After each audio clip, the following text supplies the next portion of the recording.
I never thought silence could be used as a weapon against me. After 50 years of loyalty, I learned how dangerous quiet can be. They gave me a chair, a glass of water, and 30 minutes to erase my entire life. That was the day I understood something important. Respect isn't lost slowly. It's stolen in one moment. Before I continue, I want you to know where you are. You're watching Revenge Time X. If you believe real injustice deserves real consequences, subscribe now, because what I'm about to tell you is exactly how patience beats power. I joined the company when I was 22 years old. Fresh suit, second-hand briefcase, hands shaking with hope. Back then, the building was smaller. The walls were yellowed. The elevators broke every other week. But the people, they mattered, or at least I believed they did. I wasn't special. I wasn't connected. I wasn't rich. I just worked harder than everyone else. I stayed late when others left early. I learned systems nobody else wanted to touch. I fixed problems before management even knew they existed. Years passed. Promotions came slowly. Sometimes they didn't come at all. But I stayed because I believed loyalty meant something. I watched CEOs come and go. I trained managers who would later sit above me. I signed retirement cards for people I had once taken orders from. I gave them my weekends. I gave them my health. I gave them my silence when they made mistakes. 50 years. Then one morning, my access card didn't work. I stood there, swiping it again and again like a fool. The security guard avoided my eyes. "System update," he said. I knew better. At 10:15 a.m., HR called me in. 2 people I had never met were sitting there. Young, smiling, polite in the way people are when they don't care. They thanked me for my years of service. They slid a folder across the table. Voluntary resignation. No severance worth mentioning. No apology. No explanation. Company restructuring, they said. 30 minutes. That's how long they gave me to decide. 50 years reduced to 30 minutes. I didn't yell. I didn't beg. I didn't cry. I nodded. And that confused them. They expected tears. They expected fear. They expected gratitude for crumbs. What they didn't expect was my memory. Because while they were busy building new titles and chasing quarterly bonuses, I had been paying attention. I remembered every corner they cut, every policy they bent, every signature they asked me to add just this once. I had kept copies. Not out of revenge, out of habit. When you've been around that long, you learn one thing. Everything comes back. I asked for time to collect my things. They agreed. That night, I didn't sleep. I sat at my kitchen table, surrounded by old notebooks, flash drives, folders labeled in my handwriting. My hands shook, not from fear, but from grief. I had loved that place. I had defended it. I had protected people who wouldn't even meet my eyes now. That hurt more than the betrayal itself. By morning, the grief turned into something else. Clarity. They didn't want me gone because I was useless. They wanted me gone because I remembered too much. Over the next weeks, I watched from the outside. They announced my retirement internally. A polite email. 3 sentences. 50 years. 3 sentences. No farewell. No gathering. No acknowledgement. That's when the emotional weight hit me. I woke up without a schedule. Without purpose. My wife asked why I stared at the wall for hours. I had no answer. I wasn't angry yet. I was empty. They had taken my identity and replaced it with silence. Some nights I replayed conversations in my head. Every moment I chose loyalty over leverage. I blamed myself. But slowly something shifted. I realized they weren't powerful. They were careless. They assumed age meant weakness. They assumed quiet meant compliance. That's when I started planning, not fast, not recklessly, patiently. I contacted an old colleague, someone they had forced out years earlier. Then another. Then another. Stories aligned. Patterns emerged. What happened to me wasn't an accident. It was policy. I organized timelines. Emails. Internal memos. Everything pointed to one truth. They had been cleaning house illegally for years. I didn't rush to lawyers. I didn't go public. I waited. Then came the annual shareholders meeting. They invited me, out of obligation, out of image. I attended quietly, sat in the back. When the Q&A opened, I stood. They recognized me. Smiles froze. My voice didn't shake. I said one sentence. I'd be happy to resign quietly once. You explain why the documents in my possession contradict everything you just told these shareholders. Silence. Real silence. The kind that changes lives.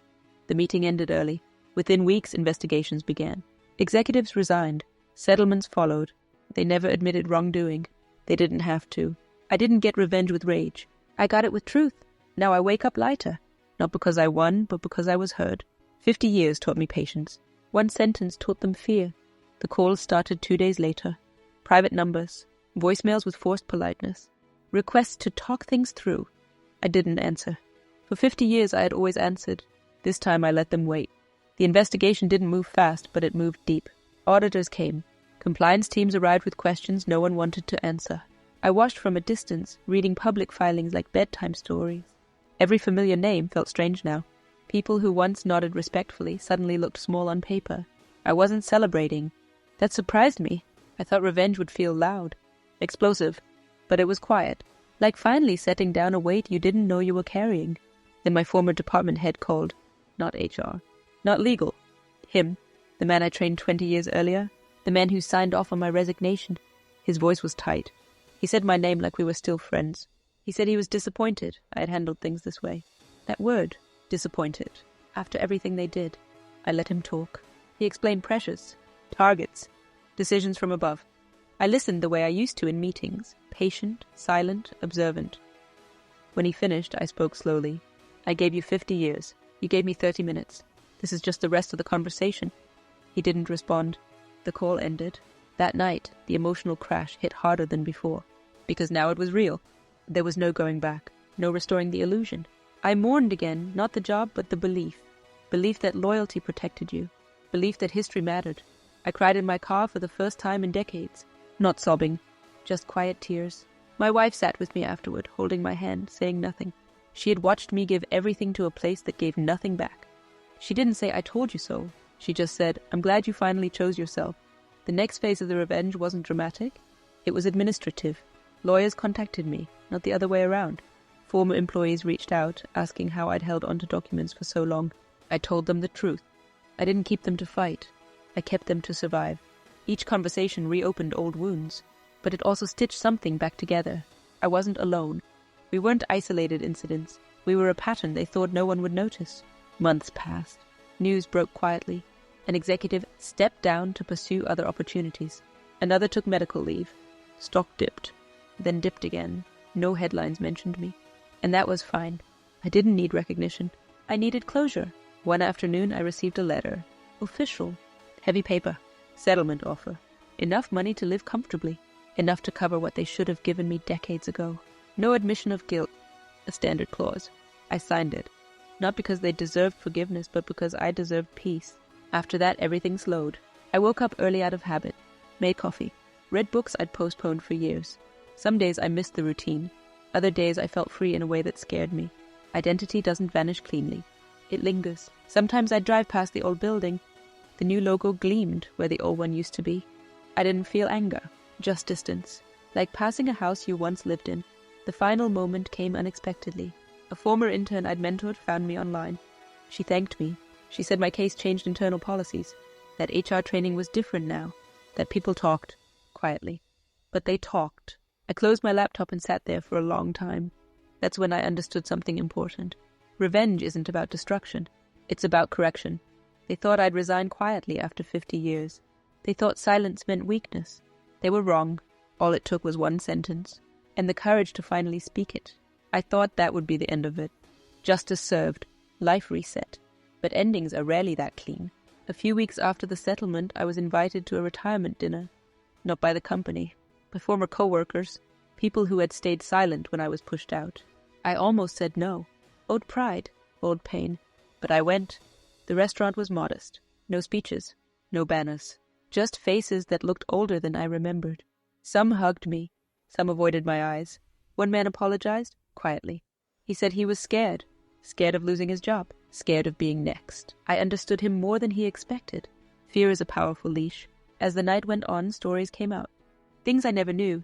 Meetings held behind my back. Warnings ignored. It hurt, but it also confirmed something. My removal wasn't personal. It was convenient. That realization took away the last of the anger. On the drive home, I felt lighter than I had in years. Not because I won, but because I stopped needing to. I began volunteering after that, teaching young professionals about ethics, about documentation, about speaking up without burning yourself alive. I never mentioned my case directly. I didn't have to. They could hear it in my voice. Sometimes someone would ask how I stayed calm after everything. I always gave the same answer. I didn't stay calm. I stayed patient. There's a difference. Calm accepts injustice. Patience prepares for it. I learned that too late for my career, but early enough for my life. Now my days are quiet. Intentionally quiet. I gardened. I walk. I write things down, not for evidence, just for myself. Every once in a while, I get an update. Another policy changed. Another manager replaced. The machine didn't collapse. But it slowed, and sometimes that's enough. 50 years taught me how systems work. One sentence taught me how they break. If you're listening to this and you feel invisible, if you think your years mean nothing, if you're being asked to disappear quietly, remember this. Silence is only powerful when you choose it. And when you finally speak, even one sentence can change everything. I didn't realize how afraid they really were until months later. Fear doesn't always scream. Sometimes it leaks. A former compliance officer reached out to me anonymously. Not for help, not for money. To warn me. She said my name was still being discussed in closed rooms. Lower voices. Locked doors. They weren't angry anymore. They were careful. Executives avoided putting anything in writing. Meetings stopped having minutes. Verbal instructions became the norm. People were scared of records. Scared of memories. Scared of men like me who didn't forget. She told me one senior manager refused to terminate an older employee without 3 legal reviews. Another delayed a restructuring because we don't need another situation. Another situation? That's what I had become. Not a person. A lesson? That disturbed me more than the betrayal ever did. I started having dreams. Nothing violent. Nothing dramatic. Just rooms where people stopped talking when I entered. Screens turning black. Folders being closed. I would wake up with my heart racing, realizing something unsettling. They feared me not because I was powerful. They feared me because I was ordinary. If someone like me could unravel them, anyone could. That kind of fear spreads quietly. It infects decisions. It slows ambition. It makes people doubt their own protection. One night, I received an email from an address that didn't exist anymore. Just a name I recognized. No greeting. Only one line. We should have handled you differently. I stared at the screen for a long time. That sentence told me everything. Not regret. Not remorse. Fear. They weren't sorry for what they did. They were sorry it failed. I deleted the email without replying. That was the final act of control I needed, because fear thrives on response, and I was done feeding it. Now when I think back on that meeting, the chair, the water, the 30 minutes, I don't feel small anymore. I feel dangerous, not because I hurt anyone, but because I proved something they can never unlearn. Time doesn't erase truth. Loyalty doesn't guarantee safety, and silence doesn't mean surrender. They thought I'd resign quietly after 50 years. What they didn't understand was this. When you strip someone of everything they fear losing, you create something far more disturbing. Someone with nothing left to protect, except the truth. And truth doesn't whisper. It waits. The fear didn't stop with them. That was the part no one warns you about. When you expose something rotten, the smell travels. It reaches people who were never in the room but know they might be next. I began noticing it in small ways. A former executive I ran into at a grocery store pretended not to recognize me. A man who once shook my hand every morning suddenly stared at the floor like I was a ghost. Not hatred. Fear. He was afraid I remembered something about him. And the truth was, I might have. I received invitations that made no sense. Panels. Ethics discussions. Closed-door conversations. Always framed as respect. Always carried an edge. They wanted to know what I knew. How much? From when? I never answered directly. I let pauses do the work. Silence used correctly is terrifying. One evening, an old board member asked me over for dinner. His house was large, too quiet. He spoke too carefully, measured every word like it might be recorded. At one point, his hand shook as he poured wine. He asked me casually whether I still had those documents. I smiled. I didn't say yes. I didn't say no. I said I kept what mattered. He didn't need much after that.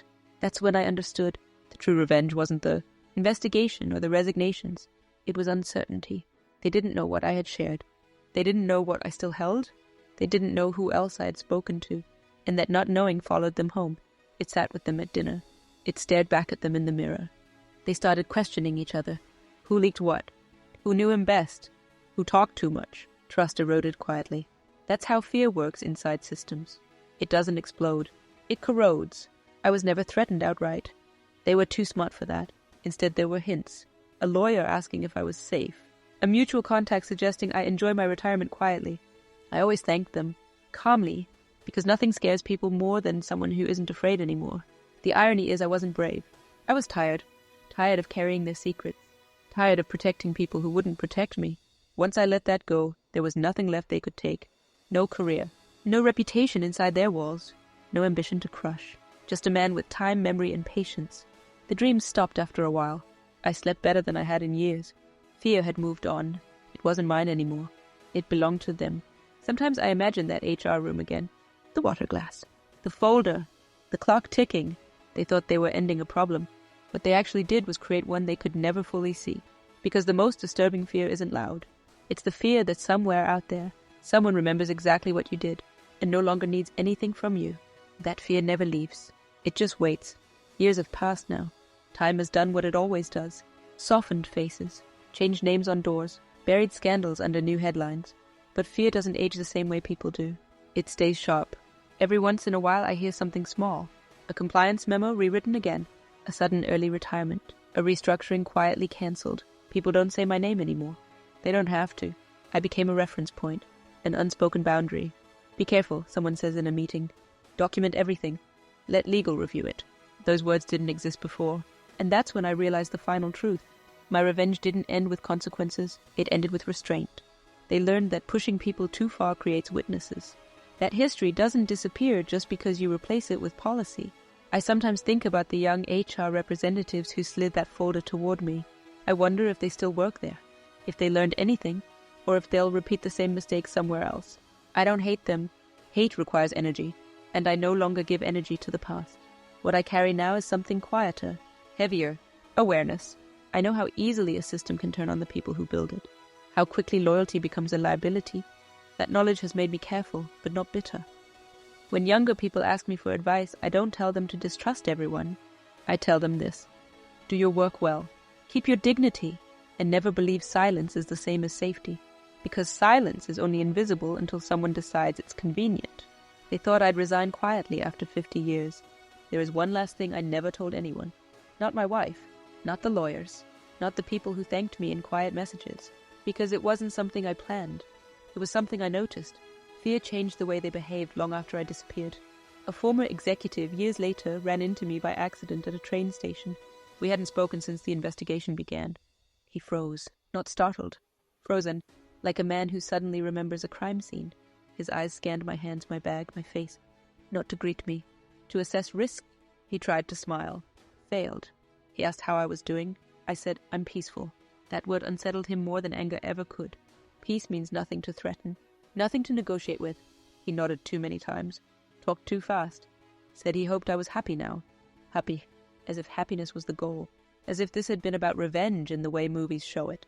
It wasn't. This was about exposure, and exposure creates a special kind of fear, the kind where you replay old conversations at night, the kind where you reread emails you once ignored, the kind where you wonder who else remembers what you forgot. I saw it in his posture. He left quickly, didn't say goodbye. That was when it finally settled in. They weren't afraid of me doing something. They were afraid I already had.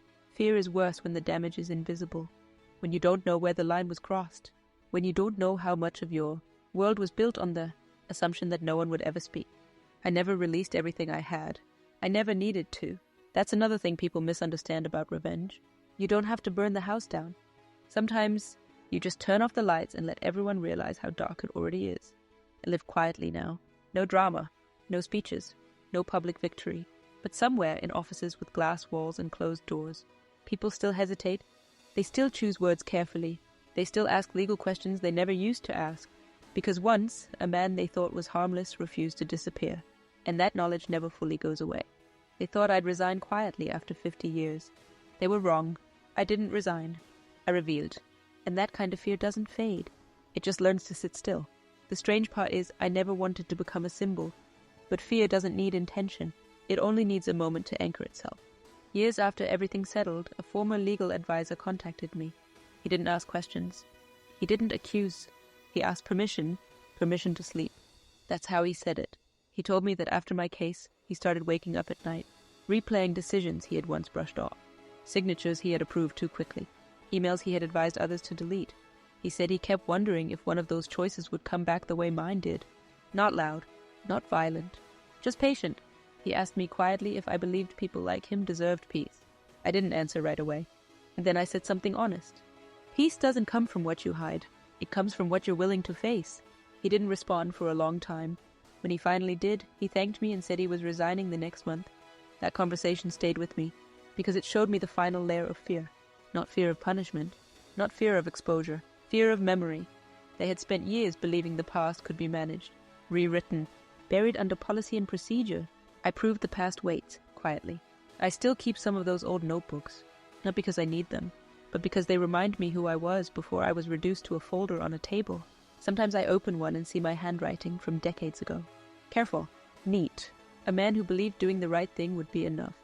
I don't regret that man. He built the one who came after.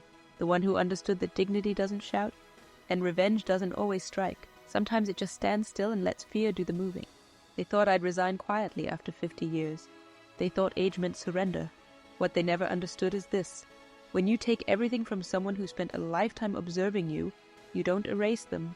You sharpen them, and the most disturbing fear of all is knowing that someone out there understands exactly how your world works, and no longer depends on it. That fear doesn't end. It only learns how to breathe quietly, in the dark. There is a kind of fear that doesn't look like fear at all. It wears suits. It attends meetings. It smiles in photos.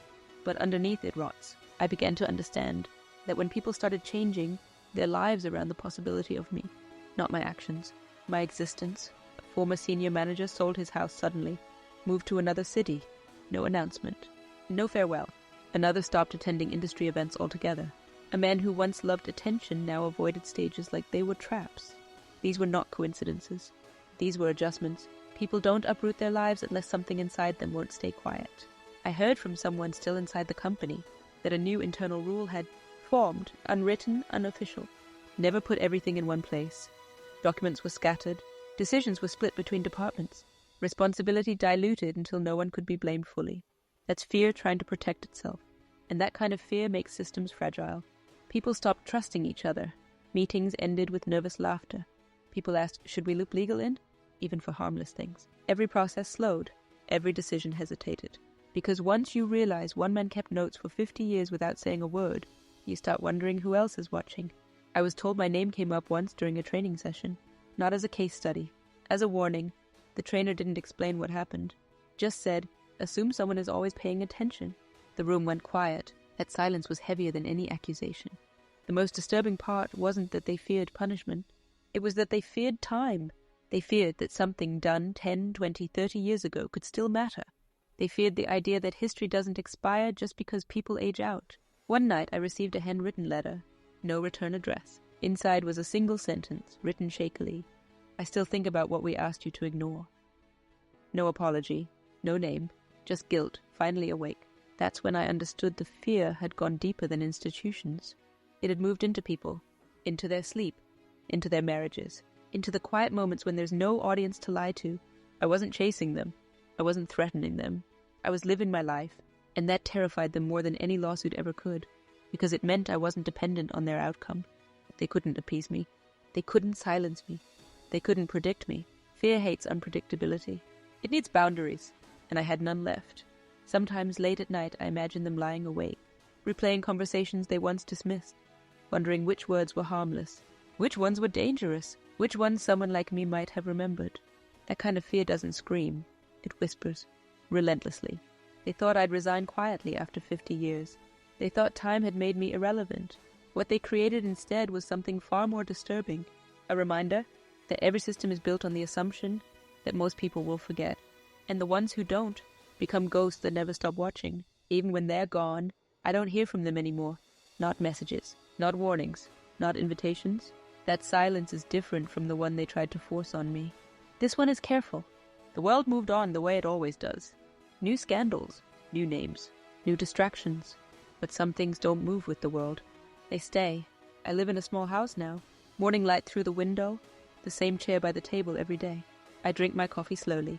There is no rush left in me. Sometimes, when the day is very quiet, I think about how fear settles into places long after the cause is gone. An office where people still lower their voices. A policy written twice as carefully as before. A decision delayed not because it's wrong, but because someone remembers what happened once. They won't say my name. Names give shape to fear. Instead, they'll say things like, let's be cautious. Let's double check. Let's not assume. Those phrases will pass from one generation to the next, detached from their origin. No one will remember the man in the chair with the glass of water. The folder, the 30 minutes, but the hesitation will remain. That's how fear survives. It outlives memory. I don't feel powerful thinking about that. I feel tired. But it's a clean tiredness. The kind that comes after a long night when you Finally, stop pretending you can fix everything. I didn't set out to scare anyone. I just refused to disappear. And that, I learned, is enough. The most disturbing thing for them wasn't what I said. It was what I didn't have to say anymore. I didn't argue. I didn't demand. I didn't chase explanations. I stepped away and took my history with me. And now somewhere, people still wonder what was written down, what was remembered, what was never shared. They will never know, not because I'm hiding something, but because they waited too long to care. At night, before I turn off the light, I sometimes think about the man I was at 22, hopeful, certain, unaware. I don't pity him. I thank him, because he paid attention, because he endured, because when the moment came, he didn't raise his voice. He just stayed standing. They thought I'd resign quietly after 50 years. What they didn't understand is that quiet doesn't mean empty. Sometimes quiet is full of everything you refuse to see. And once you've been seen like that, truly seen, the fear never really leaves. It just sits with you, in the pauses, in the careful words, in the moments just before you fall asleep, waiting, just like I did.